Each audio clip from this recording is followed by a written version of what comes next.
안녕하세요. 오늘은 부동산 시장의 변곡점에 대해 이야기해보겠습니다. 최근 강남을 중심으로 집값이 다시 들썩이고 있는데요. 왜 이런 현상이 벌어지고 있는지, 그리고 앞으로의 전망은 어떨지 살펴보겠습니다. 먼저 현재 시장 상황을 정리해보겠습니다. 서울시는 최근 강남 일부 지역의 토지거래 허가구역 지정을 해제했습니다. 이 조치 이후 강남권 아파트 가격이 빠르게 오르고 있습니다.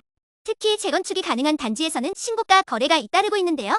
전문가들은 이번 허가구역 해제가 시장에 적지 않은 영향을 미쳤다고 분석합니다. 여기에 더해 수도권 아파트 공급이 줄어든 것도 주요 원인 중 하나입니다.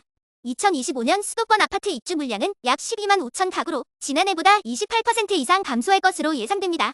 신규 공급이 부족해지면 자연스럽게 기존 아파트의 가격이 올라가겠죠. 이런 상황에서 강남을 중심으로 한 가격 상승이 수도권 전역으로 확산될 것인지가 가장 큰 관심사입니다.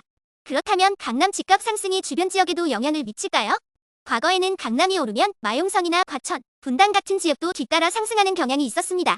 하지만 이번에는 상황이 조금 다를 수 있습니다. 전문가들은 강남은 오르지만 다른 지역은 그만큼 따라오지 못할 가능성이 높다고 보고 있습니다. 이제 인플루언서들의 분석을 들어볼까요?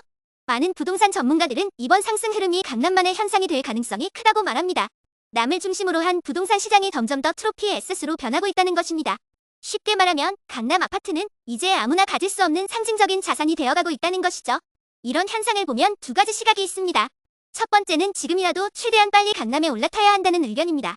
시간이 지날수록 강남 아파트는 더욱 희소해지고 가격 차이는 더 벌어질 것이기 때문이죠. 반면 두 번째는 굳이 강남이 아니어도 다른 지역에서 기회를 찾을 수 있다는 시각입니다. 아직 상승이 본격화되지 않은 곳을 노리거나 대출 규제가 완화되길 기다리는 것도 전략이 될 수 있습니다. 결국 중요한 것은 본인의 상황에 맞는 선택을 하는 것입니다. 무작정 따라가기보다는 시장 흐름을 잘 살펴보고 자신의 자금 상황과 대출 가능성 등을 고려해 신중하게 접근하는 것이 필요합니다. 앞으로 금리 인하 여부나 추가적인 규제 완화 여부도 중요한 변수로 작용할 것입니다. 오늘 내용이 도움이 되셨다면 구독과 좋아요 부탁드립니다. 감사합니다.